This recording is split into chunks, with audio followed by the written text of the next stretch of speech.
La alarma sonó a las 6:15 en punto, como todos los martes. Me di la vuelta para apagarla antes de que el ruido despertara a Sara en la habitación de al lado.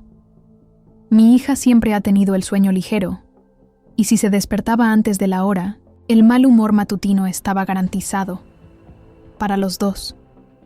Me quedé tumbado un momento, observando la tenue luz de la mañana atravesar las persianas de mi habitación y dibujar finas líneas en el techo. La casa crepitaba con los sonidos familiares del comienzo del día, y la calefacción se puso en marcha con un soplo gutural.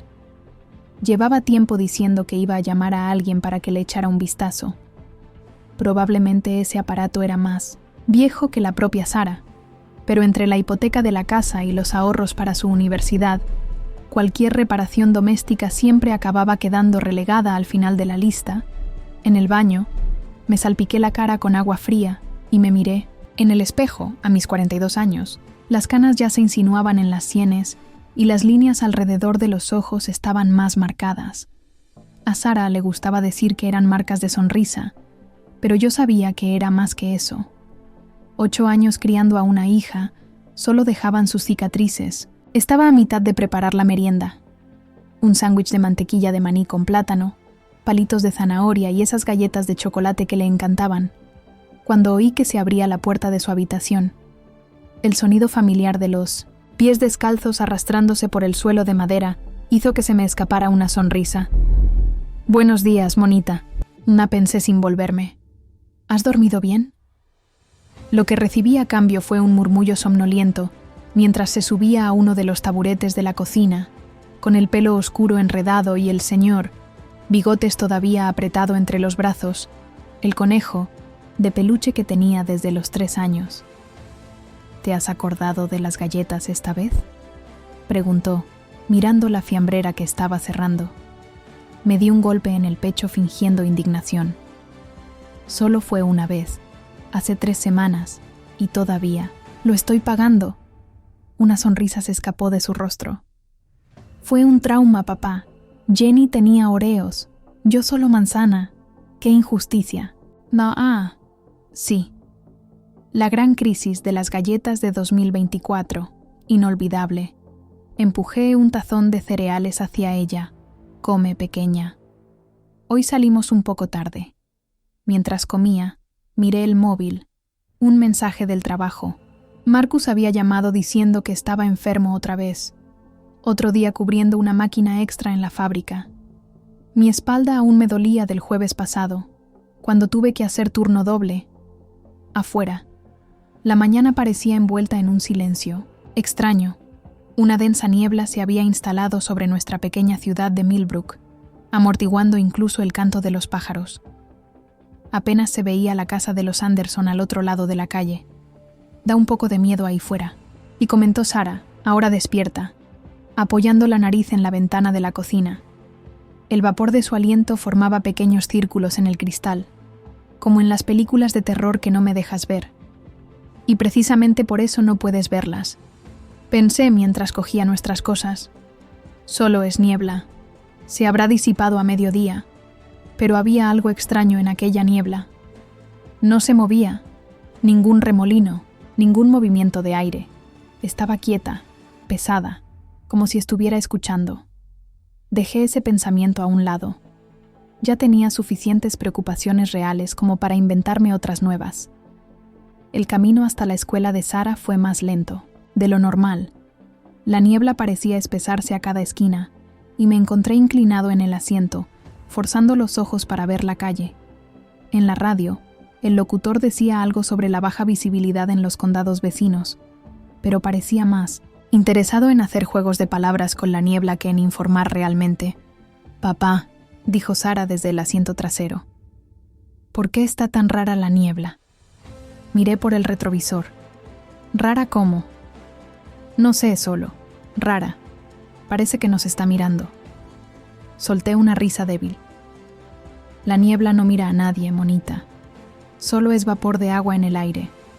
«Lo sé», dijo ella, pero no parecía convencida. Abrazó al señor. Bigotes con más fuerza. El aparcamiento del colegio era un caos, como siempre. solo que ahora con la visibilidad reducida, tuve que frenar de repente cuando la minivan de la SRA, Peterson, dio marcha atrás sin señalizar. Solté un taco ahogado y esperé que Sara no lo hubiera oído.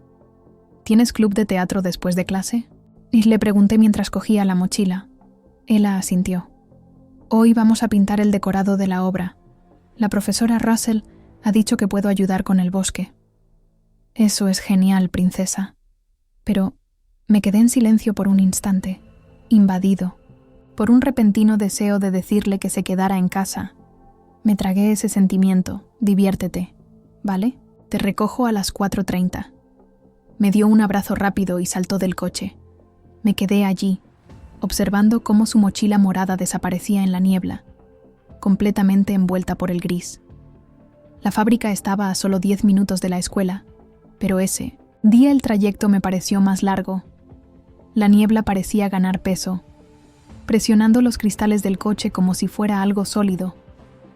Me sorprendí a mí mismo mirando los retrovisores varias veces, aunque ni siquiera sabía qué esperaba ver exactamente.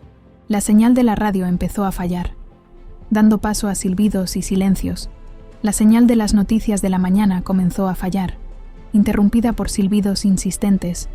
Solo pude captar fragmentos sobre patrones climáticos inusuales y promesas de actualizaciones, pero nada que realmente ayudara a entender lo que estaba pasando.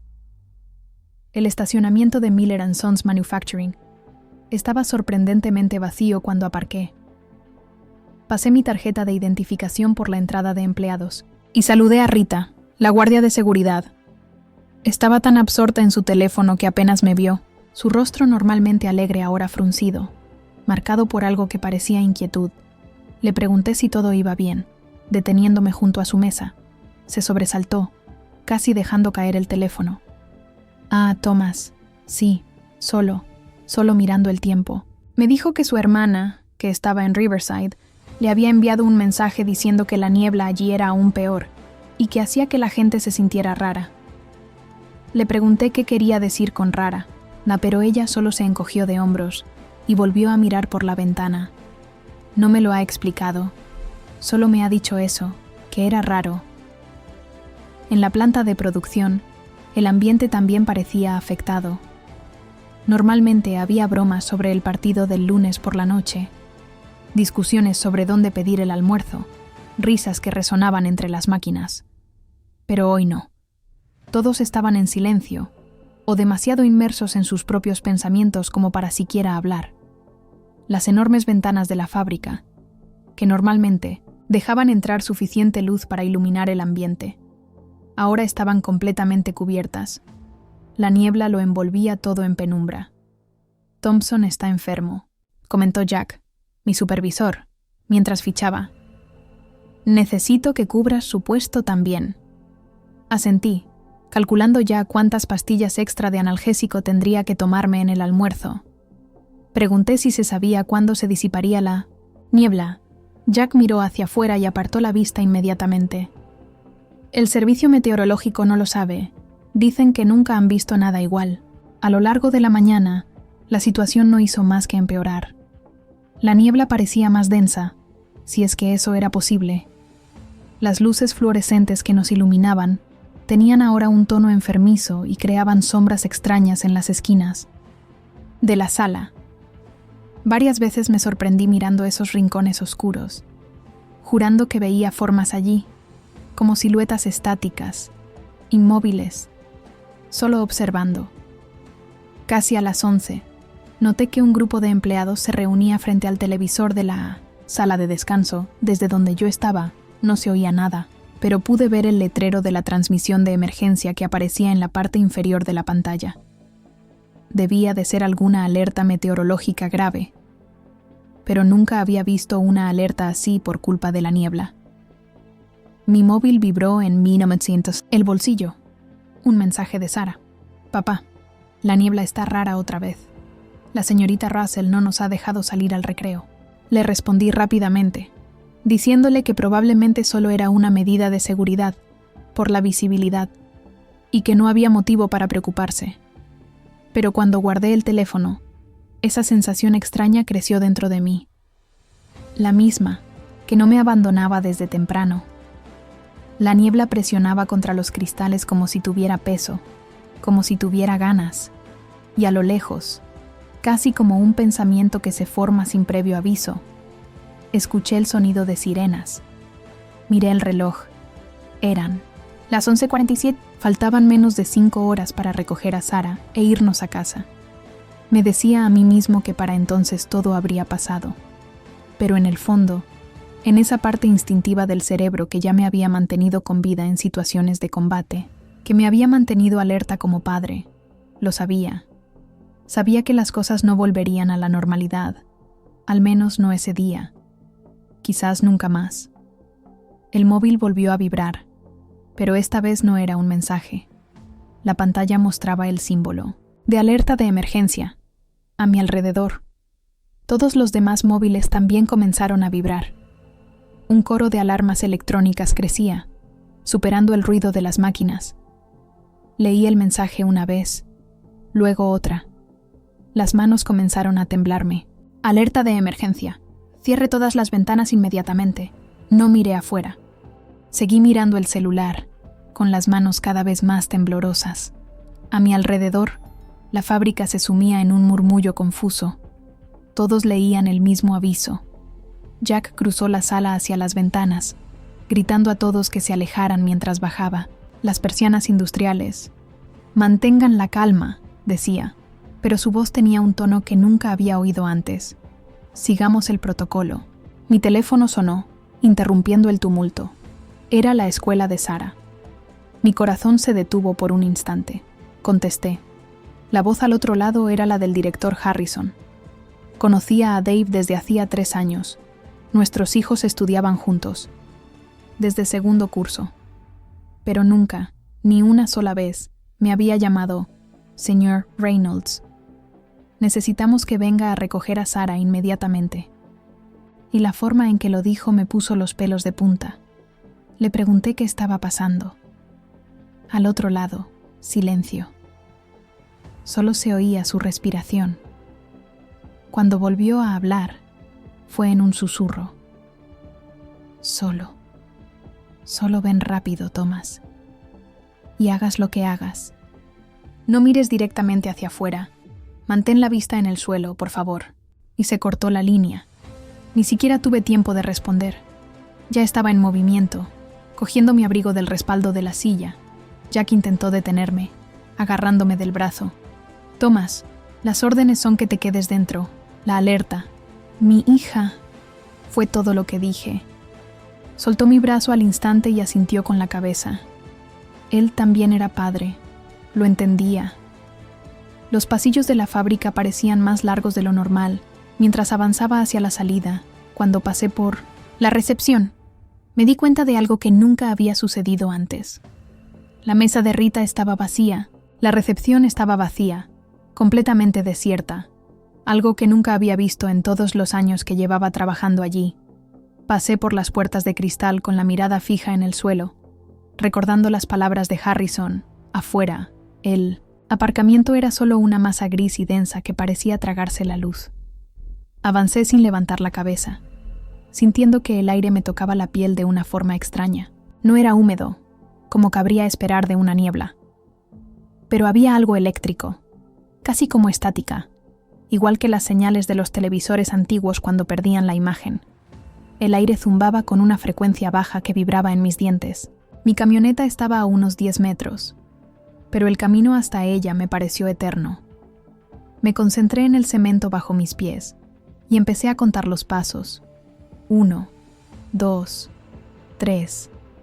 Algo se movió en el rabillo de mi ojo, una silueta alta y delgada, fuera de lugar, que no debería estar allí. 4, 5, 6. Otro movimiento, ahora más cerca. 7, 8. Me temblaban tanto las manos que casi se me caen las llaves al intentar abrir la puerta. Cuando toqué la manija, mis ojos se posaron en el espejo retrovisor lateral y allí estaba. Una figura pálida, alargada, inmóvil, a unos 6 metros de distancia. Giré la cara inmediatamente, antes de ver más de lo que debía. Las palabras de Harrison. Se repetían en mi cabeza como un mantra. Giré la llave y el motor rugió con fuerza en aquel mundo amortiguado. Mantuve la vista fija en el volante mientras salía del estacionamiento. La niebla presionaba contra las ventanas de la camioneta como si quisiera entrar. Tuve que parar 2 veces para limpiar el parabrisas, no por la humedad, sino porque ese color gris parecía infiltrarse en la superficie, como si se filtrara a través del cristal. Main Street era un caos. Incluso con las ventanas cerradas, se podían oír colisiones y gritos que resonaban entre los edificios. Un hombre pasó corriendo delante de mi camioneta, con los ojos muy abiertos y la boca moviéndose sin emitir ningún sonido. Me obligué a no mirar en la dirección hacia la que corría. Más adelante, un coche estaba parado en medio de la carretera, con la puerta del conductor abierta de par en par. Lo esquivé por poco, manteniendo la vista fija en las luces traseras del vehículo que tenía delante. Era mi única guía en ese mundo sumergido en la niebla. La radio ya había dejado de funcionar por completo. Ahora solo se oía un silbido interrumpido por voces lejanas, o algo parecido, que decían palabras que no podía entender. Un disparo estalló a la izquierda, luego otro, y otro más. Pisé más fuerte el acelerador, esquivando los coches abandonados, siempre con cuidado de echar solo miradas breves por los retrovisores, lo justo para comprobar el tráfico. La niebla era más oscura, más espesa, como si se condensara en algo más denso que el aire. El aparcamiento de la escuela era un campo de pánico. Padres aterrorizados, gente corriendo en todas direcciones, figuras oscuras cruzando entre los coches. Aparqué el vehículo junto a la acera y toqué el claxon 3 veces. Era nuestra señal. Sara y yo lo habíamos acordado años atrás. Un código para situaciones de emergencia. A través de la niebla, pude distinguir las puertas de la escuela cerradas con firmeza. Mi teléfono sonó. Era Harrison. «Te veo», dijo con voz apresurada. «Quédate en la camioneta. No apagues el motor. Voy a llevar a Sara personalmente». Intenté preguntarle qué estaba pasando, pero me interrumpió. «Ahora no. Confía en mí. Y Thomas, si ves a alguien fuera que te parezca sospechoso, no interactúes con él, no mires, no respondas si te hablan». La llamada se cortó. Apreté los dedos alrededor del volante con tanta fuerza que se me pusieron blancos los nudillos. El muro de ladrillos de la escuela era todo lo que permitía ver a mis ojos. El entrenamiento militar gritaba dentro de mí para evaluar el entorno, mirar a mi alrededor, identificar amenazas, pero había algo más antiguo, más profundo, que me decía que mirar sería un error irreversible. Las puertas delanteras se abrieron con un chirrido metálico, que atravesó la niebla como una llamada. Vi la silueta familiar de Harrison emergiendo, guiando a una figura más pequeña a su lado. Sara sostenía al señor, bigotes contra su pecho.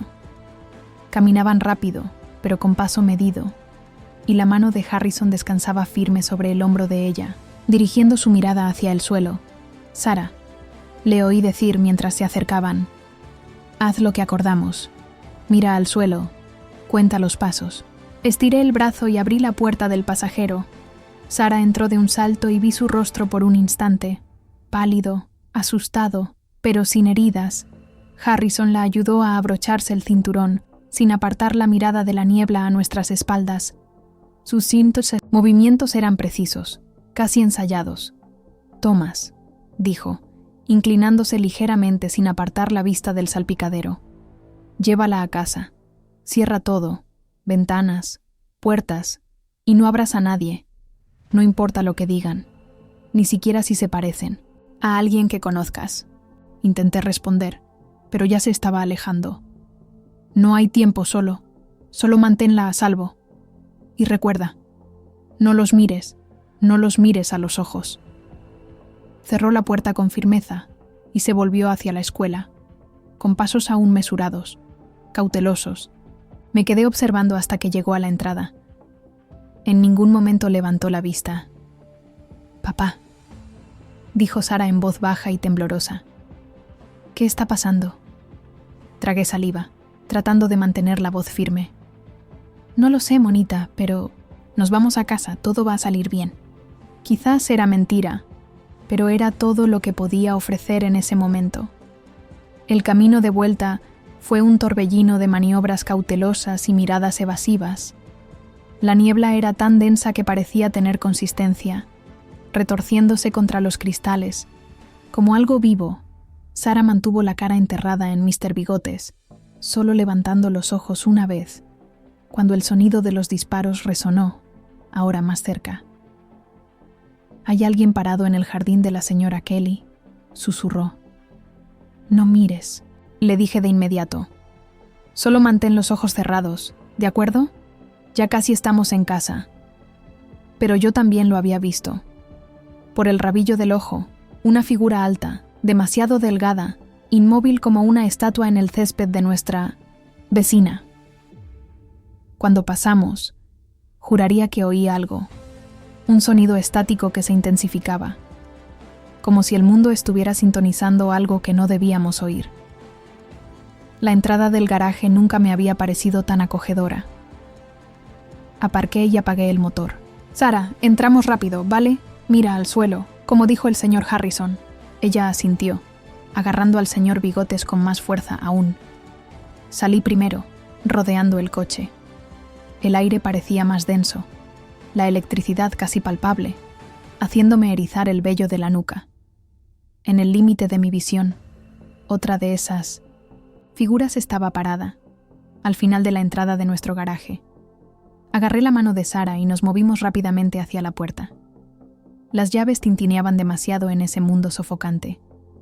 Detrás de nosotros se oían ruidos, tal vez pasos, lentos, calculados, pero no miré. No podía. La puerta se abrió y prácticamente nos lanzamos al interior. La cerré con el pestillo y la cadena.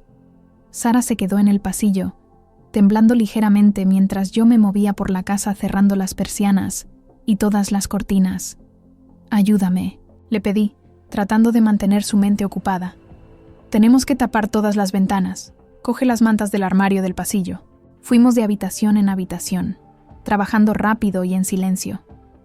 Afuera, el sonido amortiguado de pasos suaves cruzaba el césped. La estática nunca cesaba, se intensificaba, como si vibrara dentro de las paredes. Cubrimos todo, cada rendija por donde pudiera infiltrarse el gris. Finalmente, nos detuvimos en la sala. Nuestro refugio, por ahora, estaba sellado. Sara me miró con esos ojos marrones muy abiertos, llenos de preguntas que yo no sabía responder. «¿Y ahora qué?», susurró. Antes de que pudiera decir nada, todos los aparatos electrónicos de la casa, los móviles, la televisión, incluso la tableta de Sara que estaba en la mesa del centro, se encendieron al mismo tiempo con una nueva alerta. El mensaje era más largo esta vez, y mientras lo leía, sentí que la sangre se me helaba en las venas. «No mires a las entidades que están ahí fuera. No respondas a las voces familiares. No las invites a entrar. Permanece dentro de la casa. La ayuda está en camino». Afuera, algo comenzó a golpear la ventana de la sala. Un golpe suave, rítmico, pero insistente. Sara se apretó contra mí, su pequeña mano buscando la mía en la penumbra. Respiré hondo, tratando de transmitir una tranquilidad que no sentía. «Vamos a la cocina», murmuré, alejándola de la ventana. «Voy a preparar chocolate caliente». La cocina parecía más segura, menos ventanas, menos recuerdos de lo que había fuera. Solo una pequeña ventana sobre el fregadero, ahora cubierta con una vieja toalla de playa.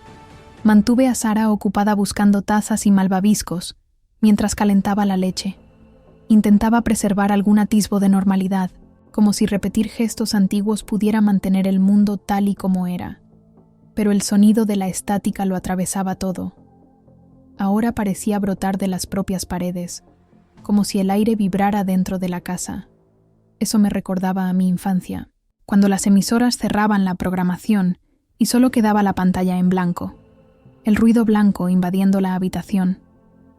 Pero esto era diferente. Tenía ritmo, como si respirara. «Papá». Su voz apenas se oía por encima del zumbido. «Papá, ¿quiénes son?», preguntó. Seguí removiendo el chocolate caliente, ganando tiempo. No lo sé, monita, pero aquí dentro estamos a salvo. Eso es lo que importa. Apretó aún más al señor, bigotes contra su pecho. Vi a uno, confesó. Antes de que el señor Harrison me sacara de la sala, estaba en el parque, cerca de los columpios. Era tan alto. Mis manos se cerraron alrededor de la cuchara de madera. No le miré a la cara. Se apresuró a decir: la señorita Russell nos dijo que practicáramos caminar con la mirada al suelo, pero vi las manos. Cerré los ojos por un segundo. Eran raras. Vertí el chocolate en las tazas y añadí malvaviscos extra en ambas. Afuera, algo arañó el revestimiento de la casa. Un sonido agudo, como uñas largas raspando madera. Sara se estremeció. «Hagamos esto», dije, sentándome a su lado en la isla de la cocina. «Tomemos nuestro chocolate y luego montemos un campamento en la sala, como hacemos en las noches de tormenta. ¿Te acuerdas?» Ella asintió con la cabeza y se llevó la taza a la boca. «¿Con la cabaña de mantas?» «Con la cabaña de mantas». El sonido cortó la estática. Una voz, muy cerca de la ventana de la cocina. «Por favor». La palabra llegó distorsionada, como si fuera transmitida por una radio mal sintonizada. «Por favor, ayúdame. Hace mucho frío aquí fuera». Los ojos de Sara se agrandaron. «Parece la señorita Russell». «No es ella», dije, tratando de sonar firme a pesar de tener la boca seca. «Recuerda lo que decía la alerta. No respondas a voces conocidas». La voz volvió, ahora más clara. «Sara, Thomas, sé que están ahí. Por favor, déjenme entrar. Vienen». La mano de Sara temblaba alrededor de la taza. Era exactamente la voz de Kate Russell. El mismo tono suave de las reuniones escolares, el mismo ligero acento de Carolina. Pero había algo raro, como una canción que suena ligeramente fuera de ritmo. «La sala», murmuré. «Ahora». Nos movimos en silencio, dejando atrás el chocolate caliente sin terminar. El ruido estático aumentaba a medida que pasábamos por las ventanas delanteras. Vi movimiento a través de una rendija entre las cortinas. Formas altas y pálidas que se deslizaban por la niebla como árboles muertos arrastrados por el viento. Hice que Sara se sentara en el sofá mientras reunía los suministros.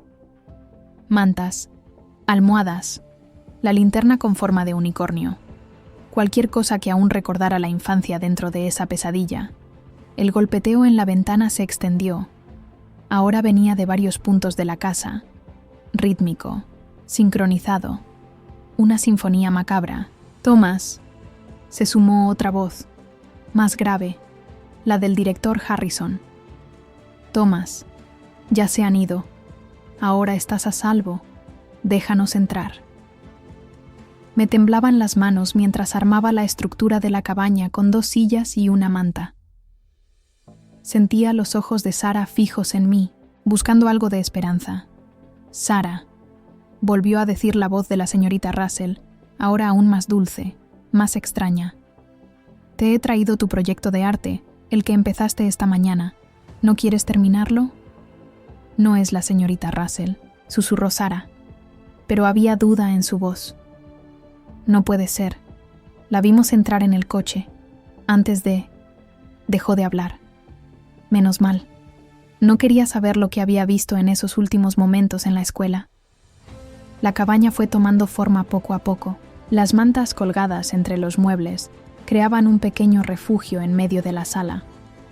Colgué las luces de unicornio de Sara en el interior. La suave luz empujaba hacia atrás la penumbra gris que se colaba por las rendijas. Una tercera voz se unió al coro. Era la de la señora Peterson, nuestra vecina. «He traído galletas», decía, «de las que le gustan a Sara. Por favor, ahí fuera no está seguro». La estática era tan intensa que dolía pensar, y sin embargo, entre los ruidos, había más sonidos. Pasos arrastrados en el patio, algo que sonaba como lloriqueos, el continuo arañar contra las paredes. La niebla se apretaba contra la casa como si buscara huecos. Mira, dijo Sara de repente, señalando la base de la puerta principal. Tentáculos grisáceos se insinuaban por la rendija, trayendo consigo ese silbido de televisión sin sintonía. Cogí una toalla y la metí en la abertura, tratando de contener la invasión. Pero la niebla parecía encontrar otros caminos. Entre los marcos de las ventanas, por las rendijas de ventilación, por el suelo. Adentro, dije, señalando la cabaña. Sara se arrastró, sujetando con fuerza al señor Bigotes. Entré enseguida y cerré la entrada con la manta. A la tenue luz de las luces de unicornio. Parecía tan pequeña, tan frágil. La acerqué hacia mí. Su cuerpo temblaba. «Cuéntame un cuento», susurró. «¿Cómo hacías cuando era pequeña?» Afuera, las voces se multiplicaban. Llamaban nuestros nombres, prometían ayuda, suplicaban, cada una con una voz perfecta, familiar, pero todas con algo sutilmente erróneo. Érase una vez. Comencé, con la voz apenas audible por encima del zumbido constante. Una princesa valiente y su padre, el caballero. Sin dragones, dijo Sara. Un soplo de la niña que solía ser, los dragones dan miedo. Sin dragones, accedí, forzando una sonrisa. Un fuerte golpe contra la ventana del salón nos hizo estremecer al mismo tiempo. Algo presionaba contra el cristal. Una mano, pálida, los dedos demasiado largos, doblados en los lugares equivocados. Las mantas bloqueaban la mayor parte de la visión. Pero su sombra era visible a través de la tela, iluminada por esa luz gris y extraña del exterior. «No mires», susurré, girando la cara de Sara hacia mi pecho. «Solo escucha mi voz». Seguí hablando, inventando una historia sobre princesas valientes y caballeros leales, castillos protegidos y días soleados. Pero mis ojos no se apartaban de la sombra de la mano que se arrastraba lentamente por el cristal, dejando huellas en el empañado como si el propio cristal llorara.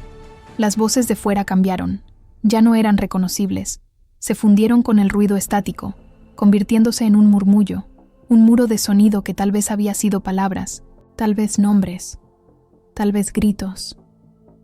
La respiración de Sara se había calmado, se había vuelto más profunda, más rítmica. Se estaba quedando dormida, agotada por el miedo y la tensión acumulada. La abracé con más fuerza, con mi mano libre descansando sobre el pelaje gastado del señor Bigotes. A través de una rendija entre las mantas, vi que la niebla seguía infiltrándose, acumulándose en las esquinas como telarañas. La estática había adquirido ahora un tono casi musical, un sonido dulce y agudo que tiraba de algo dentro de la mente, sugiriendo que bastaba con mirar, solo un instante, solo para ver. Cerré los ojos con fuerza, obligándome a concentrarme en la respiración de mi hija, en la solidez del suelo bajo nosotros, en cualquier cosa que no fuera esa llamada hipnótica de la niebla. «Érase una vez», repetí en voz baja, más para mí que para ella, una valiente princesa y su padre, y sobrevivieron a la noche, tenían que hacerlo. Afuera, algo que usaba la voz de Kate Russell comenzó a cantar una canción de cuna, la misma que ella usaba para calmar a su clase de jardín de infancia en días de tormenta. La melodía se mezclaba con el ruido estático, creando un sonido que removía algo primitivo en mi cerebro, tratando de convencerme de que era seguro mirar, seguro abrir la puerta, seguro dejarlos entrar. Apreté mi cara contra el pelo de Sara y comencé a tararear, lo suficientemente alto como para ahogar esa canción, lo suficientemente bajo como para no despertarla. Era una melodía antigua, una que mi esposa solía cantar antes de que el cáncer se la llevara. Una canción de verdad, un verdadero consuelo. La luz grisácea del exterior era ahora más oscura, o más densa. Se estaba haciendo de noche, y en algún lugar, dentro de la oscuridad llena de estática, los oía reunirse, esperando, observando nuestra pequeña fortaleza de mantas y luces infantiles con sus ojos llenos de estática. Sara se movió en su sueño, murmurando algo que no pude entender. Tiré con más fuerza de la manta que nos cubría, observando cómo la niebla bailaba y giraba en las esquinas de la habitación. La noche acababa de empezar. El sonido de la alarma de emergencia cortó la estática como una cuchilla, haciendo que Sara se moviera contra mi pecho. En el suave resplandor de las luces de unicornio, busqué a ciegas mi teléfono, evitando cuidadosamente mirar por las rendijas de la cabaña. El mensaje recorrió la pantalla. La luz azul demasiado dura dentro de nuestro refugio. Actualización de alerta. Entidades identificadas como vacíos. Evite el contacto visual directo. El contacto directo provoca una transformación inmediata. No pueden entrar en las casas sin ser invitados. Permanezca dentro. Bloquee todas las entradas de luz. Mantengan el silencio. Ayuda en camino. Si los ojos de Sara se abrieron lentamente mientras la alarma de mi móvil se veía acompañada por el sonido de otros dispositivos. Su tableta, la radio de emergencia de la cocina, incluso la televisión, que seguía en silencio.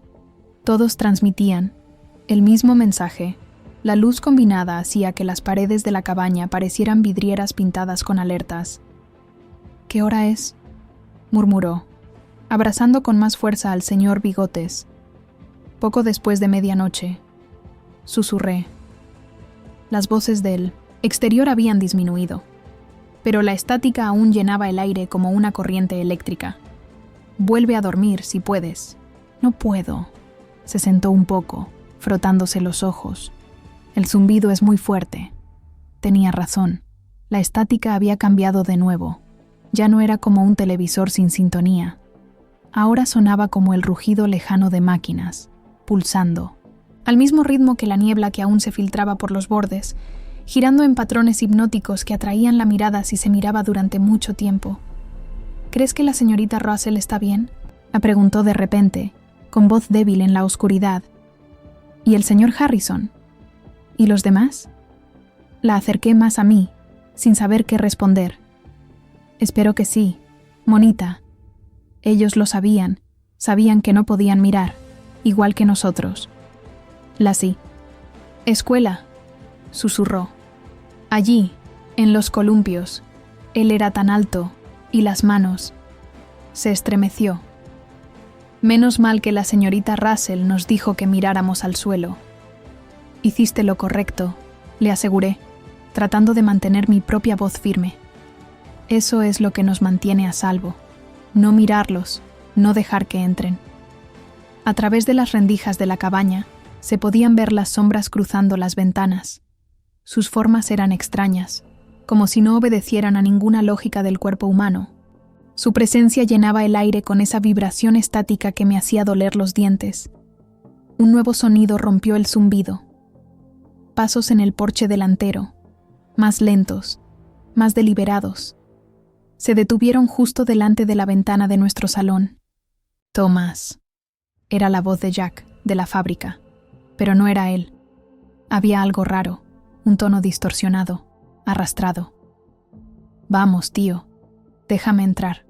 Los demás están llegando. Puedo ayudar a proteger a Sara». La voz era perfecta en todos los detalles. El tono áspero de Jack, la forma en que enfatizaba ciertas palabras. Pero había algo más debajo, algo que me ponía la piel de gallina. «No es él», dije con firmeza, aunque mi voz temblaba. «Recuerda la alerta. Están intentando engañarnos». «Pero parece real», susurró Sara, apretándose contra mí. «Lo sé».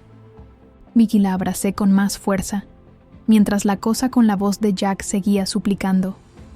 «Pero no lo es. Solo está fingiendo».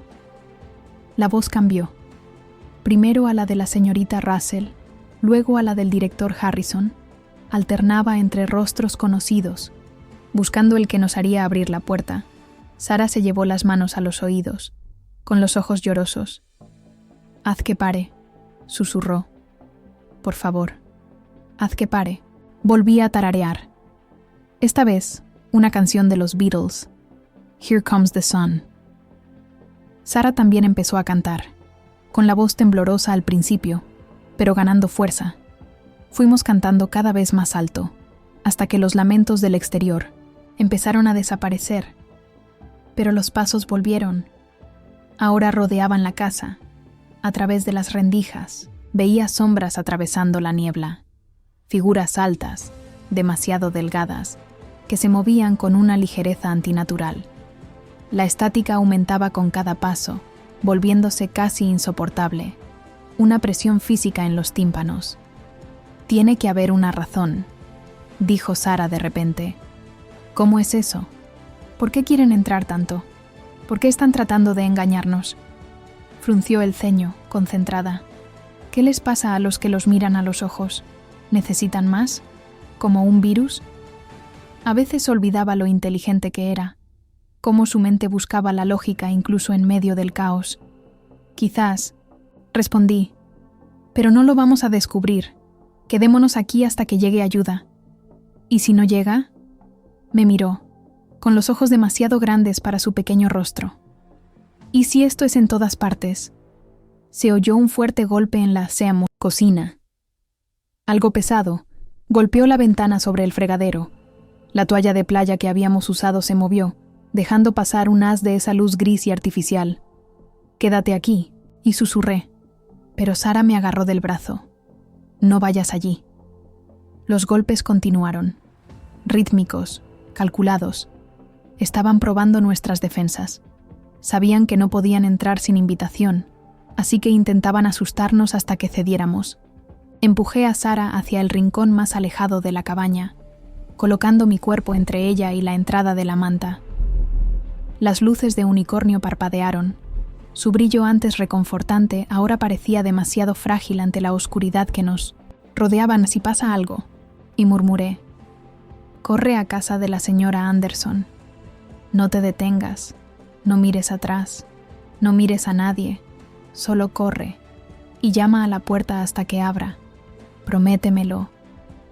«No», susurró ella, «prométemelo, Sara». Asintió con la cara llena de lágrimas. Los pasos se acercaban. Junto con ellos, ese sonido de crujidos, como huesos chirriando, pero más seco, más calculado. La estática era ahora un rugido, una presión aplastante. Y entonces, rompiendo todo eso, un nuevo sonido. Sirenas. De verdad, no esas grotescas imitaciones que los vacíos habían intentado usar antes. Sirenas reales, que venían de lejos y se acercaban. Sara levantó la cabeza. Esperanza. Por primera vez, los pasos se detuvieron. El zumbido falló por un instante, como una radio desintonizada. Afuera, oí movimiento, mucho movimiento. Las figuras altas y deformes corrían, atravesando las ventanas, sombras aceleradas que cortaban la niebla. Las sirenas se hicieron más fuertes, ahora acompañadas por un sonido grave y continuo. Helicópteros. Las luces comenzaron a atravesar la niebla. Luces reales, blancas y limpias. No esa claridad enfermiza que nos envolvía hasta ahora. Durante horas, el silencio solo se rompió con nuestros propios latidos y la vibración que aún flotaba en el aire. Entonces, sin previo aviso, mi móvil sonó en voz alta, haciéndonos saltar. Unidades de respuesta militar han entrado en la zona. Permanezcan en sus casas. La ayuda ha llegado. Macy, la estática comenzó a disminuir, dando paso al sonido de motores, órdenes gritadas, botas golpeando el asfalto. A través de las rendijas de la cabaña, vi que la niebla comenzaba a retroceder, empujada por reflectores y una especie de niebla artificial que olía a ozono. La mano de Sara buscó la mía en la oscuridad. «¿Se acabó?», preguntó con voz débil. Escuché con atención. El estruendo en la cocina había cesado. Las voces del exterior ahora eran humanas, claras, firmes, reales. No se oían más sonidos extraños, ni voces familiares que intentaban seducirnos. «Creo que sí», respondí en voz baja.